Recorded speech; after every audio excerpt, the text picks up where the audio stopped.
Hi friends, target भी सोनू में आपका वेलकम है। आई होप आप अच्छे होंगे। आज हम आपको 60 ईवीएस पेडागोजी कराएंगे।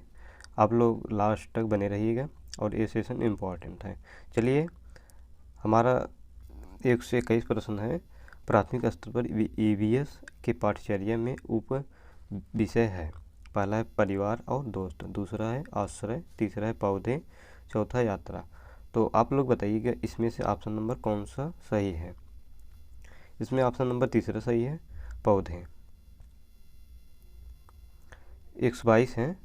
कहानी सपेरों की प्रकरण पढ़ाते समय शिक्षक सांपों के संदर्भ में कुछ कथन निम्नलिखित रूप से प्रस्तुत करता है। पहला है, हमारे देश में 4 तरह की जहरीले सांप पाए जाते हैं। दूसरा है, इन 4 जहरीले सांप के नाम नाग, करेत, दुबैया और अफराई। तो तीसरा है, सांप के काटने की दवाई सीरम सांप के जहर से ही बनाई जाती है। तो विकल्प का चयन करिए, मतलब सही विकल्प का चयन करिए। इसमें ऑप्शन नंबर चौथा है, ये सभी।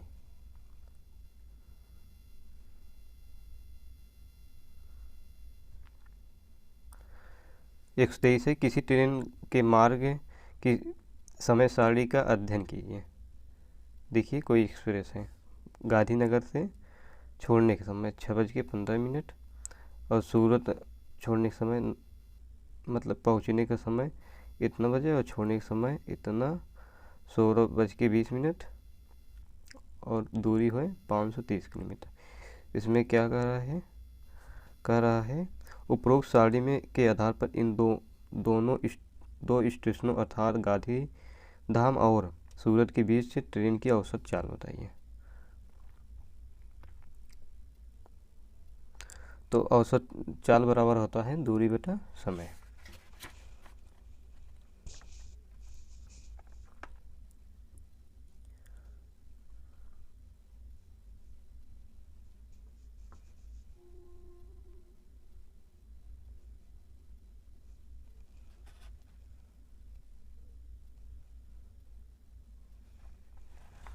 इसमें औसत बराबर होता है दूरी बटा समय। तो देखिए, दूरी है 530 किलोमीटर है और दोनों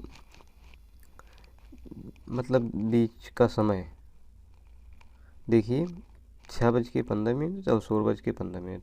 हम अगर पूर्ति काउंट करेंगे तो हमारा 10 घंटा आएगा। तो इसलिए हम भाग देंगे 10 का, तो हमारा आ जाएगा 53 किलोमीटर प्रति घंटा। तो इसमें देखिए ऑप्शन कौन सा सही है। इसमें ऑप्शन नंबर तीसरा सही है।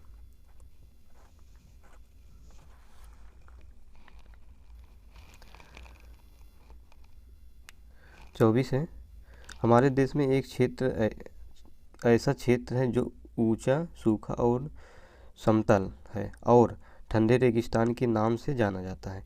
यहाँ वर्षा बहुत ही कम होती है। यहाँ बर्फ से ढके पर्वत और सूखे ठंडे सपाट मैदान है। यह क्षेत्र कहाँ का भाग हो सकता है? जम्मू और कश्मीर, लेह और लद्दाख, हिमाचल प्रदेश, मेघालय। तो कहाँ हो सकता है? ये ऑप्शन है लेह और लद्दाख।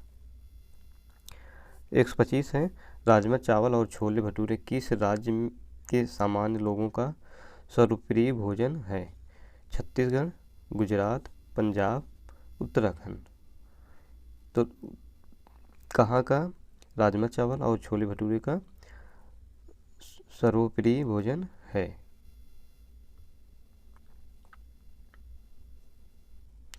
ये है पंजाब का। 126 है, 26 जनवरी 2001 का भुंज में भूकंप के झटके आए। भुंज किस राज्य में स्थित है? गुजरात में है, महाराष्ट्र में, उत्तराखंड में, जम्मू कश्मीर में। तो भुंज किस राज्य में झटके आया था? इसमें ऑप्शन नंबर है गुजरात। 127 है, नीचे दी गई उस विशेषता की चुनिए जो नीचे दिए सभी जानवरों में पाई जाती है। कछुआ, अजगर, बाज, छिपकली, शहद की मधुमक्खी। पहला है शरीर का शल्कों से ढका होना, दूसरा भूमि पर तथा जल दोनों में रह सकना, अंडा देना और जहरीले होना। तो आप लोग बताइएगा कौन सा ऑप्शन इसमें से सही है। इसमें ऑप्शन नंबर है तीसरा, अंडे देने।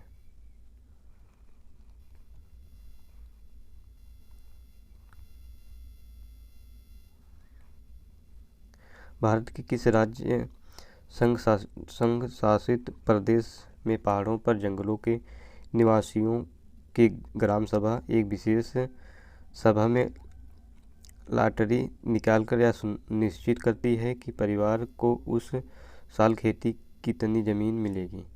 लद्दाख में, मिजोरम में कि अरुणाचल प्रदेश में, झारखंड में?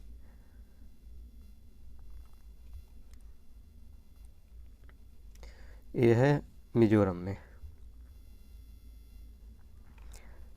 129 है, 3 पक्षियों का वह समूह जिसका प्रत्येक सदस्य वस्तुओं को हमारी तुलना में 4 गुना अधिक दूरी से स्पष्ट देख सकता है। जो वस्तु हमें 2 मीटर की दूरी से दिखाई देती है उसे ही ये पक्षी 8 मीटर दूरी से देख लेते हैं। कौन सा है? बाज, कौवा, कबूतर, बाज, चील, गिद्ध, कबूतर, तोता, चील, कौवा, चील, बुलबुल। तो आप लोग बताइएगा कौन सा ऑप्शन सही है इसमें। इसमें ऑप्शन नंबर है 2, बाज, चील, गिद्ध है। देखिए सारणी दिया है, मिलान करना है हमें।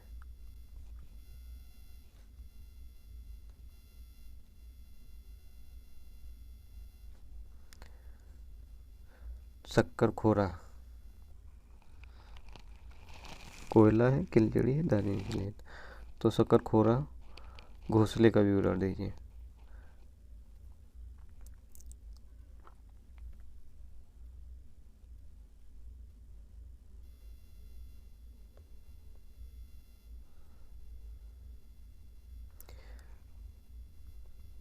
देखिए ए का हमारा चौथे में जाएगा। छोटे पेड़ की डाली पर लटका घोंसला, इसमें बाल, बारीक घास, पतली टहनियाँ, सूखे पत्ते, कपड़े के चिथड़े आदि होते हैं। कोयल देखिए अपना भोजन स्वयं नहीं बनाता है। ये जो है घोंसला जिसमें कौवा पक्षी के लिए घोंसला बनाता है जिसे यह अंडा देती है। ये है कोयल। कलचिड़ी है सड़क किनारे पत्थरों के बीच। ये तो दार्जिलिंग हो गई। तो ये हो गया हमारा ऑप्शन नंबर चौथा सही है। देखिए 131 से नीचे दी गई आरेख में निम्नलिखित में कौन सा अक्षर अच्छे आवास निर्माण आमुख को प्रभावित करने वाला कारक है? गृह स्वच्छता, सूर्य का भ्रमण चक्र, वायु दिशा। तो आप लोग बताइएगा कौन सा हो सकता है इसमें। इसमें ऑप्शन नंबर है डी, सभी हो सकते हैं।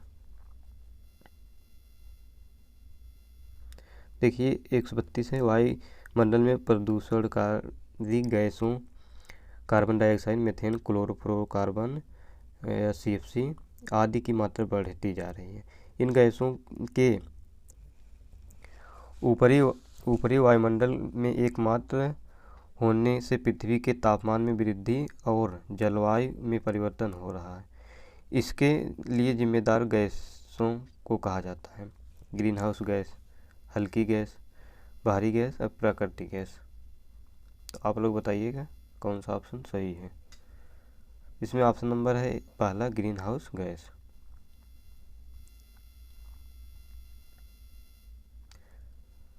एक 133 है, मनुष्य का कार्बन मोनोऑक्साइड के वातावरण में मृत्यु हो जाती है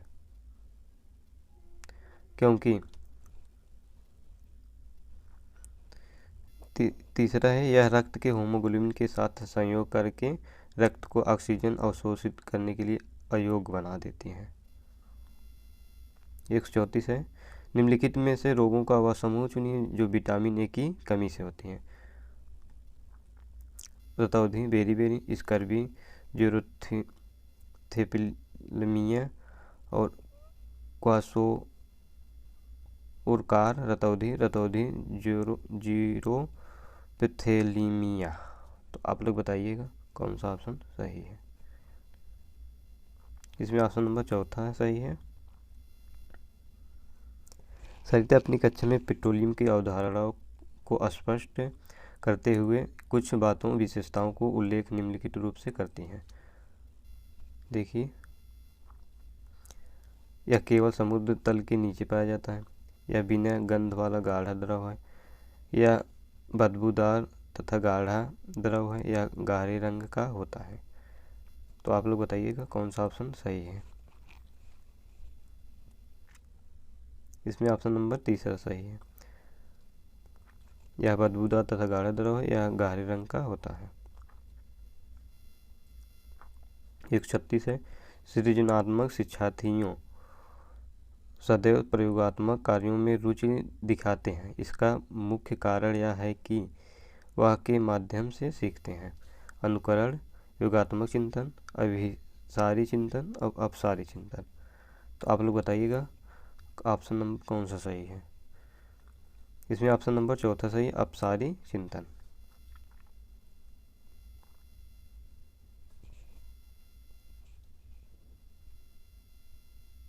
देखिए, 137 है, रीता कक्षा 4 की विद्यार्थी पर्यावरण अध्ययन में अच्छे अंक प्राप्त नहीं कर रही है, जबकि अन्य विषयों में उसकी उपलब्धि अच्छी है। इसका संभवतः कारण हो सकता है लड़कियां पर्यावरण अध्ययन में कमज़ोर होती हैं। दूसरा है, लड़कियों के लिए पर्यावरण अध्ययन आवश्यक विषय नहीं है। तीसरा है, बच्चों को पर्यावरण अध्ययन सीखने के लिए अधिक बुद्धिमान होना आवश्यक है। और चौथा है, पर्यावरण अध्ययन पढ़ाने की नवीन विद्यार्थियों को कुछ समस्या है। तो आप लोग बताइए कौन सा ऑप्शन सही है। इसमें ऑप्शन नंबर हमारा चौथा सही है, पर्यावरण अध्ययन पढ़ाने की नवीन विधियों में कुछ समस्या है। 138 है, शिक्षण में पाठ्यक्रम संबंधित क्रियाओं का प्रयोग शिक्षण का आसान बनाने के लिए किया जाता है। और दूसरा है, शिक्षण को रोचक, सुग्राही एवं प्रभावशाली बनाने के लिए किया जाता है। तीसरा है, शिक्षक को आकर्षक बनाने के लिए किया जाता है। और चौथा है, शिक्षण में सहायता प्राप्त करने के लिए किया जाता है। तो आप लोग बताइएगा कौन सा ऑप्शन सही है। इसमें ऑप्शन नंबर 2 सही है, शिक्षण को रोचक, सुग्राही एवं प्रभावशाली बनाने के लिए किया जाता है। 139 है, यदि कक्षा में बालकों को गृह कार्य दिया जाता है तो इसका उद्देश्य है। पहला है, बालकों को दंड देने के लिए। दूसरा, अधिगम प्रक्रिया को सुदृढ़ करने के लिए। और तीसरा है, विद्यालय के स्तर को ऊंचा उठाने के लिए। और चौथा है, बालक को घर में व्यस्त रखने के लिए। तो आप लोग बताइएगा इसमें से कौन सा ऑप्शन सही है। इसमें ऑप्शन नंबर 2 सही है, अधिगम प्रक्रिया को सुदृढ़ करने के लिए।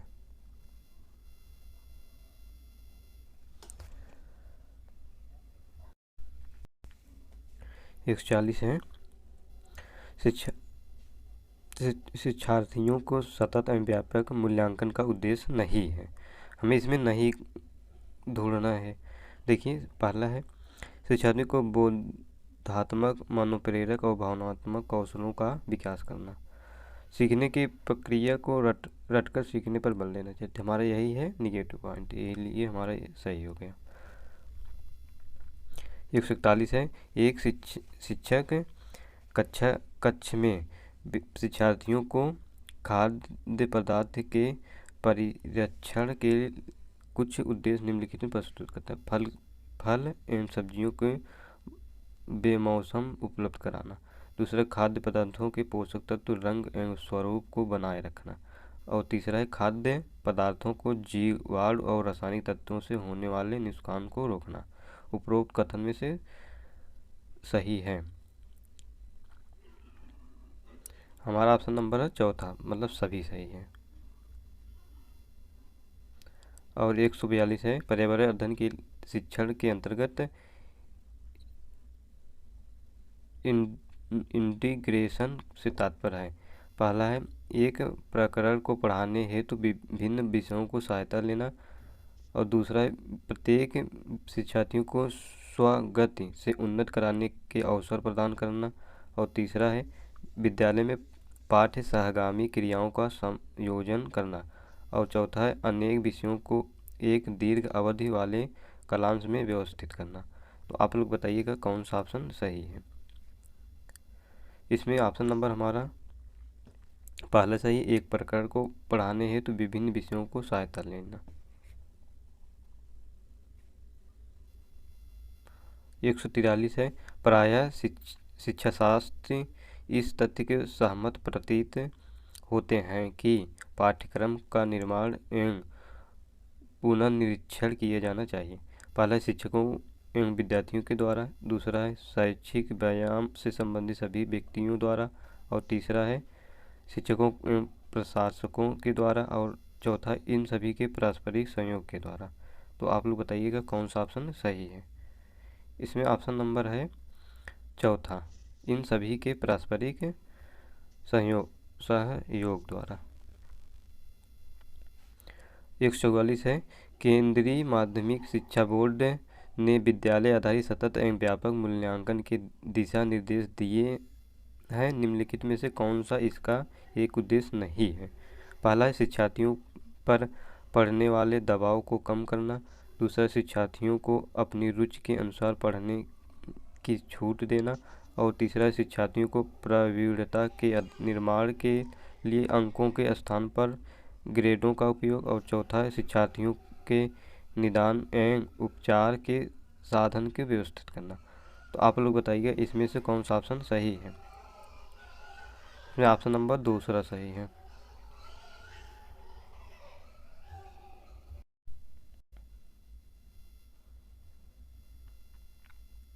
145 है दृष्टिबाधित शिक्षार्थियों को पर्यावरण अध्ययन पढ़ाने के लिए निम्न में से कौन सा युक्त सर्वाधिक उपयुक्त है।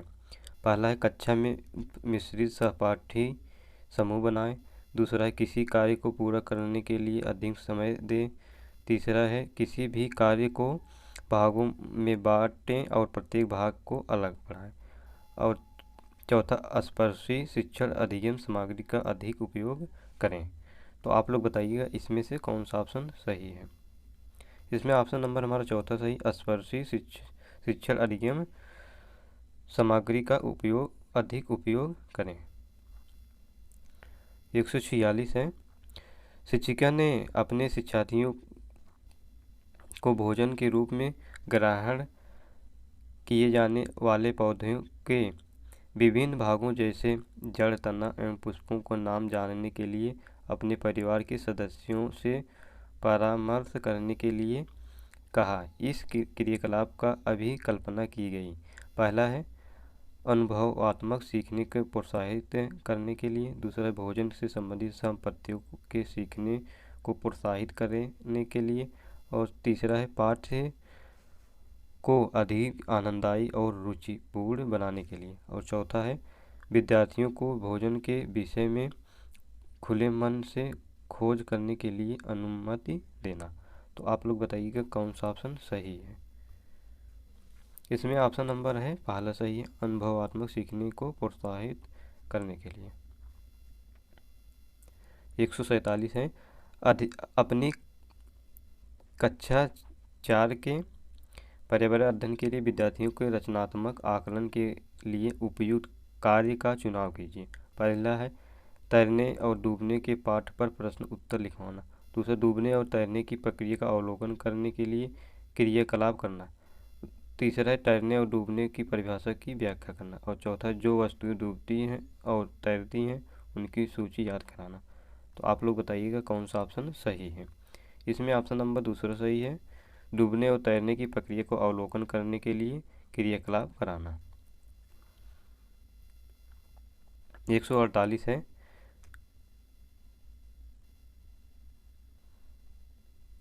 पर्यावरण अध्ययन के शिक्षण में कला एवं कौशल का समावेश करना चाहिए क्योंकि वह प्रोत्साहित करता है सृजनात्मक को, सहपाठी के साथ सीखने को, और तीसरा है कक्षा में अनुशासन को, चौथा है समावेशन को।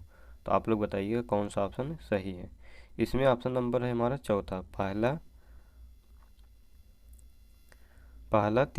पहला दूसरा और चौथा हमारा कक्षा में अनुशासन वाला एक गलत है। ये गलत है, बाकी सब सही है। 149 है, कक्षा 4 के विद्यार्थियों को थीम आश्रय के लिए कौन सी युक्ति पूछताछ को प्रोत्साहित करती है। पहला है विद्यार्थियों को विभिन्न प्रकार के घरों के चित्र एकत्र करने के लिए कहना। दूसरा है विभिन्न प्रकार के आश्रयों के चित्र साझा करना। और तीसरा है विभिन्न मकान निर्माण स्थलों पर जाने के उपरांत विद्यार्थियों को अपने अनुभवों को सुनाने के लिए। और चौथा है देश के विभिन्न आश्रयों पर एक पावर पॉइंट प्रस्तुत करना। तो आप लोग बताइएगा इसमें से कौन सा ऑप्शन सही है। इसमें ऑप्शन नंबर हमारा तीसरा सही है, विभिन्न मकान निर्माण स्थलों पर जाने के उपरांत विद्यार्थियों को अपने अनुभवों को सुनने के लिए कहना। 150 है, प्राथमिक कक्षाओं का पर्यावरण अध्ययन व विषय क्षेत्र है जिससे एकीकरण है। पहला है विज्ञान और पर्यावरणीय शिक्षा के संप्रदायों एवं मुद्दों का। दूसरा सामाजिक विज्ञान के संप्रदायों एवं मुद्दों का। तीसरा है सामाजिक विज्ञान और सामाजिक विज्ञान के संप्रदायों एवं मुद्दों का। और चौथा है विज्ञान सामाजिक विज्ञान पर्यावरणीय शिक्षा के संप्रदायों एवं मुद्दों पर। तो आप लोग बताइए इसमें से कौन सा ऑप्शन सही। इसमें ऑप्शन नंबर है हमारा चौथा सही है।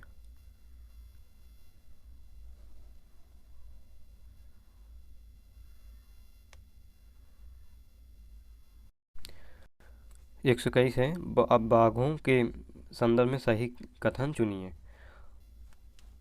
पहला है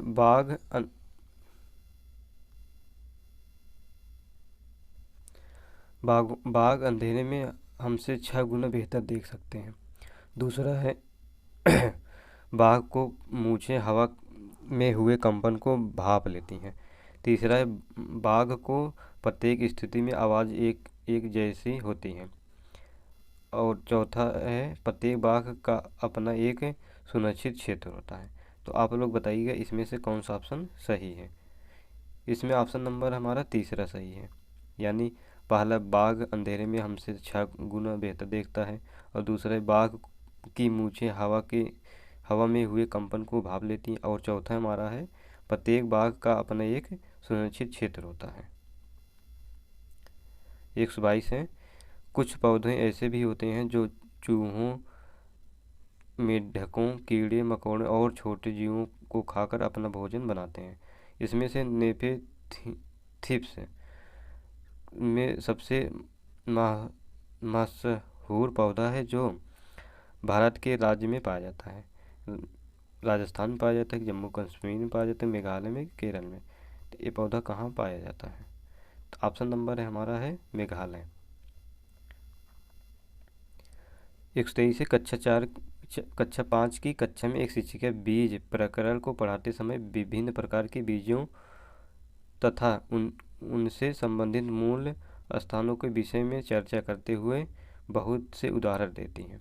इससे कुछ निम्न प्रकार जैसे मिर्ची दक्षिण अमेरिका और भिंडी अफ्रीका, सोयाबीन ऑस्ट्रेलिया और आम भारत का। तो इसमें से हमें बताना है कौन सा किस जगह से है। इसमें ऑप्शन नंबर है हमारा पहला, मिर्ची जो है दक्षिण अमेरिका, भिंडी अफ्रीका और आम भारत का। ये सोयाबीन जो होता है ये चीन का है शायद।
सॉरी, इसमें ऑप्शन नंबर होगा दूसरा हमारा।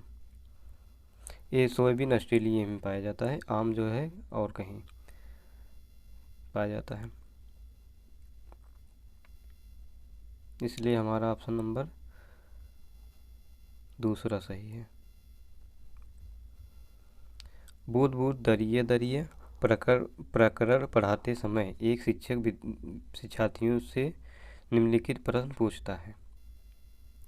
प्रश्न है, क्या नल से पानी आता है? दूसरा है, क्या नहर से पानी आता है? क्या कुआं से पानी आता है? क्या वर्षा से पानी आता है? शिक्षक विद्यार्थियों को निम्नलिखित में से क्या विकास करने का प्रयास कर रहा है? चिंतन, सामान्य ज्ञान, संवेग और अभिप्रेरणा। तो आप लोग बताइएगा इसमें से कौन सा ऑप्शन सही है। इसमें ऑप्शन नंबर हमारा पहला है चिंतन। 125 है कि दवाएं बनाने में बहुत पुराने समय में ही सिनकोना नामक पेड़ की छाल का प्रयोग किया जाता है। पहले इसकी छाल को उबाला जाता है, फिर छानकर उपयोग में लाया जाता है। तो बताइए आप लोग किस बीमारी के लिए बनाया जाता है? एड्स है कि मलेरिया है कि काली खांसी है कि तपेदिक है? तो आप लोग बताइएगा कौन सा ऑप्शन सही है। इसमें ऑप्शन नंबर दूसरा से सही है, मलेरिया। निम्नलिखित में से कौन सा अच्छा नीचे दिए गए आरेख में प्रदूषण रहित है? यातायात को संदर्भित करता है। मोटरसाइकिल है, साइकिल है कि पानी का जहाज है? तो आप लोग बताइएगा कौन सा प्रदूषण रहित है। इसमें ऑप्शन नंबर है सी, साइकिल जो है प्रदूषण रहित है।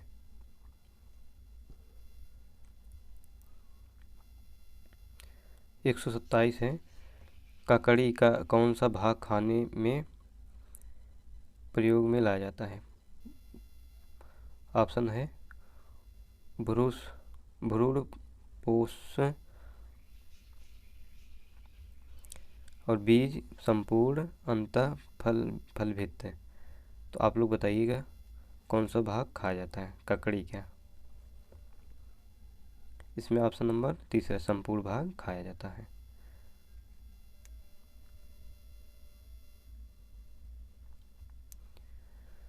क्वथन तथा वाष्पीकरण में अंतर स्पष्ट करते हुए प्रीति अपनी कक्षा में 3 गलत तथा 1 सही उत्तर शिक्षार्थियों को बताती है। पहला है, क्वथन से किसी पदार्थ की अवस्था बदल जाती है किंतु वाष्पीकरण से नहीं। दूसरा है, क्वथन से द्रव का आयतन कम हो जाता है किंतु वाष्पीकरण से नहीं।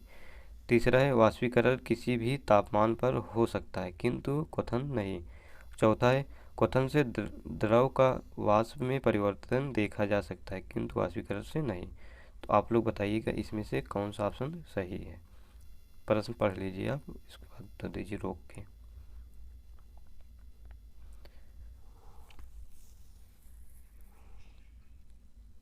इसमें ऑप्शन नंबर है 128 का तीसरा।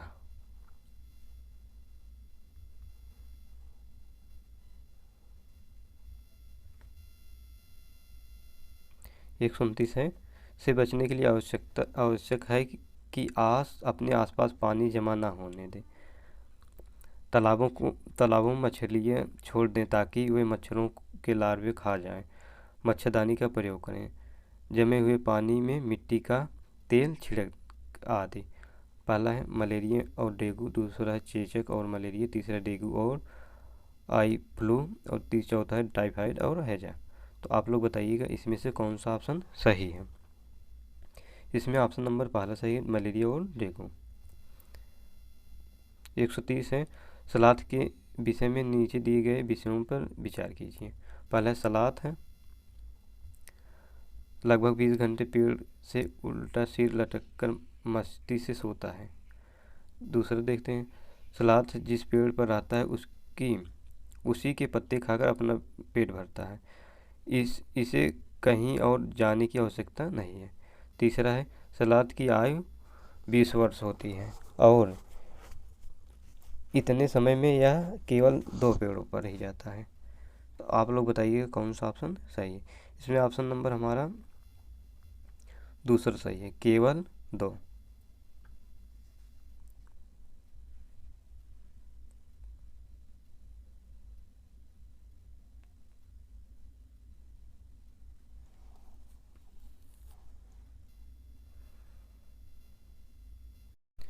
इसमें ऑप्शन नंबर केवल 2 नहीं सही होगा, इसमें ऑप्शन नंबर तीसरा सही है। पहला 20 घंटा मतलब 17 से 20 घंटा सो सकता है। और दूसरा है सलाद, एक जिस पेड़ पर आते हैं पूरा पत्ता खा के तब दूसरे पेड़ पर जाते हैं लोग। और तीसरा है इनकी आयु लगभग 20 वर्ष नहीं होती, इनकी आयु 40 वर्ष होती है। इसलिए हमारा ऑप्शन नंबर तीसरा सही है। नीचे दी गई सारणी में निम्नलिखित पेट्रोल और डीजल के मूल्यों का अध्ययन कीजिए। डीजल देखिए 81 रुपये है और 2021 में 90.72 है। पेट्रोल है 92 और 2021 में था 102.12। देखिए इसमें दिया है 1 वर्ष में डीजल और पेट्रोल के मूल्यों की वृद्धि की क्रमशः बताइए। इसमें ऑप्शन नंबर है तीसरा सही है, 12% और 11% की वृद्धि। आप लोग हल कर लेना।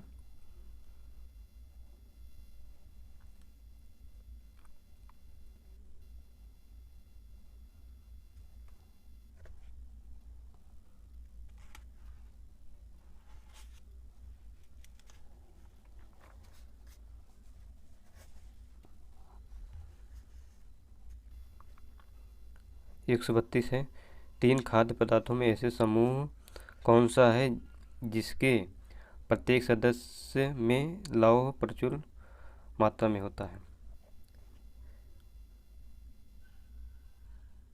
इसमें ऑप्शन नंबर है हमारा पहला सही है, पालक, गुड़, आंवला।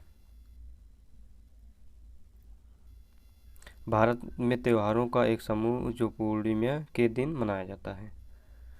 दीपावली, होली, महाशिवरात्रि, दीपावली, होली, रक्षाबंधन, होली, रक्षाबंधन, गुरु नानक जन्मदिन, और चौथा है होली, गुरु नानक जन्मदिन, मकर संक्रांति। तो आप लोग बताइएगा इसमें से कौन सा ऑप्शन सही है। इसमें ऑप्शन नंबर तीसरा सही है, होली, रक्षाबंधन, गुरु नानक जन्मदिन। कुडुक कहाँ के लोगों को बोलचाल की भाषा है। असम है कि अरुणाचल प्रदेश है कि मिजोरम है कि झारखंड में है। तो आप लोग बताइए कि कहाँ कुडुक भाषा बोली जाती है। इसमें ऑप्शन नंबर है चौथा, झारखंड।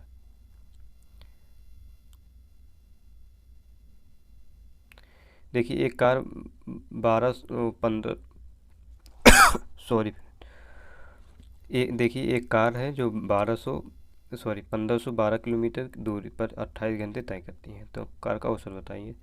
तो औसत चाल बराबर होता है दूरी बटा समय। देखिए दूरी है 1512 भागे हम 28 का भाग देंगे, ये कटेगा हमारा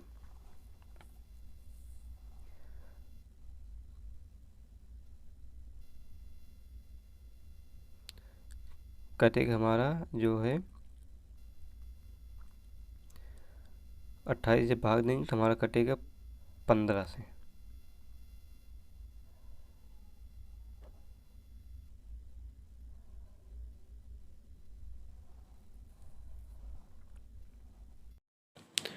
एक 36 है, पर्यावरण अध्ययन की एक कक्षा में एक शिक्षक 2 एक्वेरियम लाकर एक से साधारण पानी तथा दूसरे में उबालकर ठंडा किया जाता है करके भर देता है। दोनों एक्वेरियम में एक एक मछली डाल देता है। साधारण पानी में से एक्वेरियम मछली जिंदा रहती है, जबकि उबालकर ठंडे किए गए पानी में से भरे एक्वेरियम में मछली मर जाती है। तो क्योंकि इस एक्वेरियम का पानी खनिज रहित हो चुका है, ऑक्सीजन रहित हो चुका है, मछली के तैरने योग्य पानी नहीं है। चौथा है कीड़े मकोड़े रहित हों।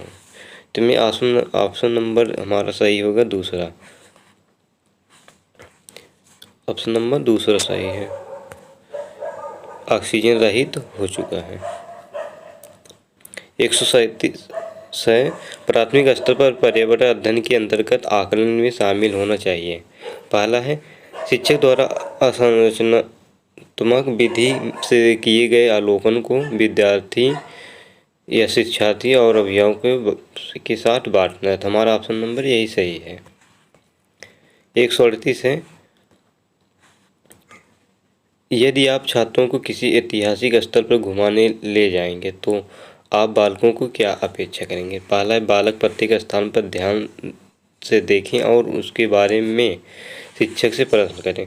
बालक चुपचाप सब कुछ देखें, शिक्षक से कोई प्रश्न न करें। तीसरा है, बालक यदि कुछ पूछना चाहे तो अपने प्रश्न अपनी अभ्यास पुस्तिका में लिख ले। चौथा है, बालक आनंद में घूमे, शिक्षक को भी आनंद में घूमने दें। तो इसमें ऑप्शन नंबर हमारा कौन सा है। इसमें ऑप्शन नंबर हमारा पहला सही है, बालक प्रत्येक स्थान को ध्यान में देखें और उसके बारे में शिक्षक से प्रश्न करें। 147 है, 147 निम्नलिखित में से सतत एवं व्यापक मूल्यांकन का उद्देश्य नहीं है, हमें इसमें नहीं ढूंढना है। पहला है, याद रखने पर बल देने के बदले सीखने की प्रक्रिया पर बल देना, ये तो सही है हमारा। दूसरा है, शिक्षार्थियों के सीखने की प्रक्रिया एवं परिवेश के बारे में उपयुक्त निर्णय लेना, ये भी सही हमारा। तीसरा देखते हैं, अध्यापन एवं अध्ययन प्रक्रिया को शिक्षक केंद्रित क्रियाकलाप बनाना। चौथा देखते हैं, बौद्ध मनोप्रेरक और भावात्मक कौशल को विकास में सहायता करना। तो आप लोग बताइएगा कौन सा ऑप्शन इसमें सही है। इसमें ऑप्शन नंबर हमारा तीसरा सही है, अध्यापन एवं अध्ययन प्रक्रिया के शिक्षक केंद्रित क्रियाकलाप। शिक्षक केंद्रित नहीं होना चाहिए, बाल केंद्रित होना चाहिए था। 140 है, एक विज्ञान शिक्षक कक्षा 4 में शिक्षार्थियों को हवा के गुण पढ़ाने के लिए समूहों में क्रियाकलाप कराने की योजना बनाता है। वह समूहों का नेतृत्व करने वाले शिक्षार्थियों का चयन किन गुणों के आधार पर करता है। पहला, विद्यार्थियों को भूमिका करने का आदेश देना और उनकी अपनी समझ के अनुसार कार्य करवाना। दूसरा है, मुख्य भूमिका होशियार विद्यार्थियों को देकर सुनिश्चित कर लेना कि उनके समूह सबसे पहले कार्य कर लेगा। तीसरा है, योग्यता अनुसार भूमिका देना, प्रोत्साहित करना व सभी समूह के सदस्यों के साथ समन्वय बनाए रखना। चौथा है, भूमिका चयन करने की स्वतंत्रता, अपनी गति से कार्य करना और समझना। तो आप लोग बताइए इसमें से कौन सा ऑप्शन सही है।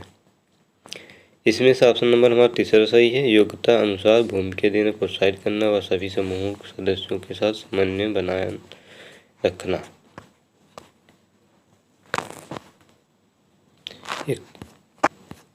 141 है, आपके विद्यालय में ऐसे शिक्षार्थी भी पढ़ते हैं जो अपने घर वालों को धनार्जन में हाथ बताते हैं, इसलिए ये छात्र पढ़ाई, गृह कार्य आदि पर यथोचित ध्यान नहीं दे पाते। तो पहला, आप कक्षा में उन्हें प्रताड़ित करेंगे व उनके सम्मुख उनके माता पिता को बुरा भला कहेंगे जो उनके लिए शिक्षा का व्यय नहीं जुटा पाते। दूसरा, उनके सामाजिक और आर्थिक स्तर पर उपहास करते हुए उन्हें पढ़ाई छोड़ने के लिए कहेंगे। तीसरा है, उनकी क्षमता व संदेह करेंगे कि उनको प्रोत्साहित करेंगे। चौथा है, मानवीय दृष्टिकोण अपनाएंगे और प्रोत्साहन एवं सहायता देकर उनका मनोबल बढ़ाते रहेंगे। इसमें ऑप्शन नंबर हमारा चौथा सही है। 142 है, निम्नलिखित में से कौन सा क्रियाकलाप शिक्षार्थियों के लिए पर्यावरण अध्ययन के शिक्षण हेतु उपयुक्त नहीं है, हमें नहीं ढूंढना है। पहले देखते हैं, शिक्षार्थियों द्वारा विद्यालय के पर्यावरण के घटकों का विद्यालय पर पड़ने वाले प्रभावों के विषय में एक रिपोर्ट तैयार करना। दूसरा, घरों में पाए जाने वाले जीवों के विषय में जानकारी इकट्ठा करना। तीसरा, ग्राम और आसपास में स्थित नर्सरी में पाए जाने वाले पौधों को अवलोकन करना।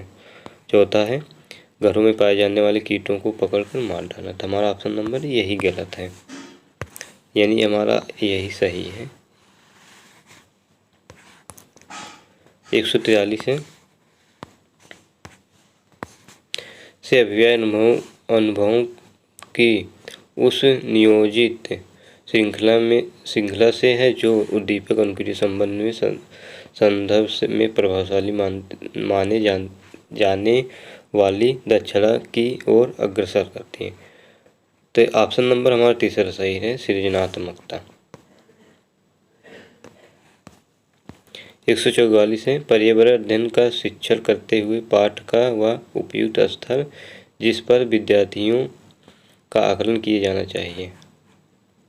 ये है हमारा ऑप्शन नंबर पहला है,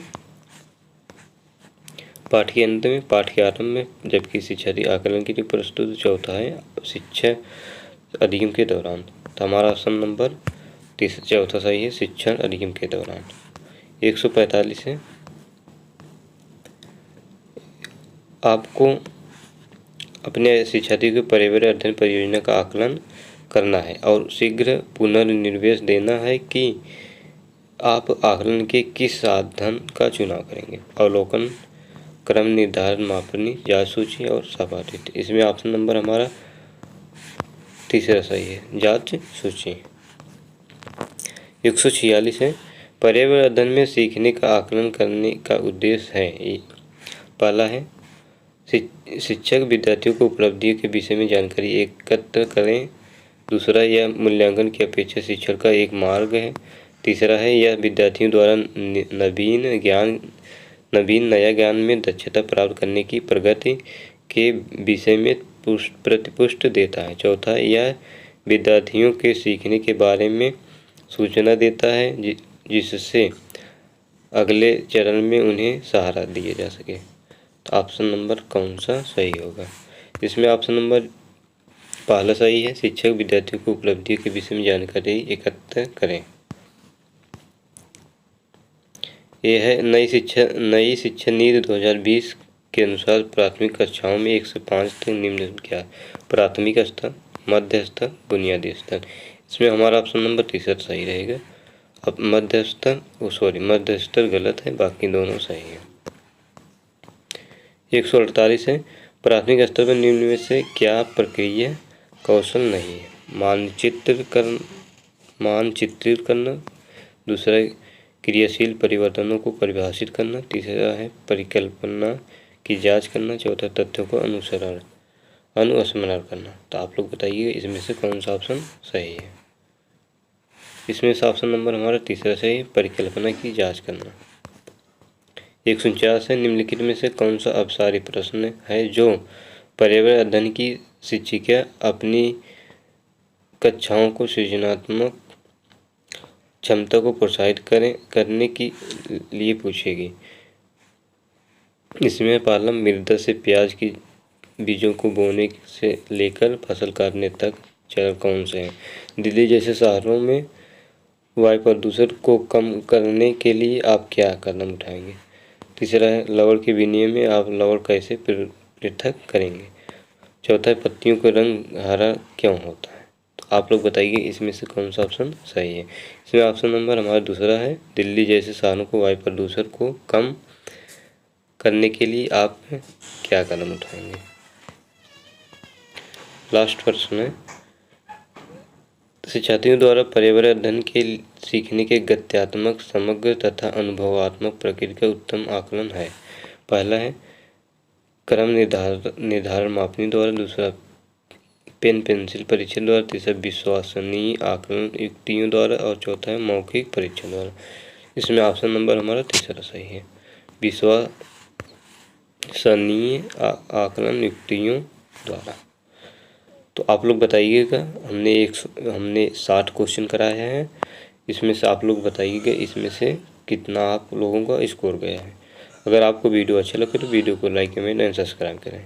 थैंक यू। जय हिंद, जय भारत।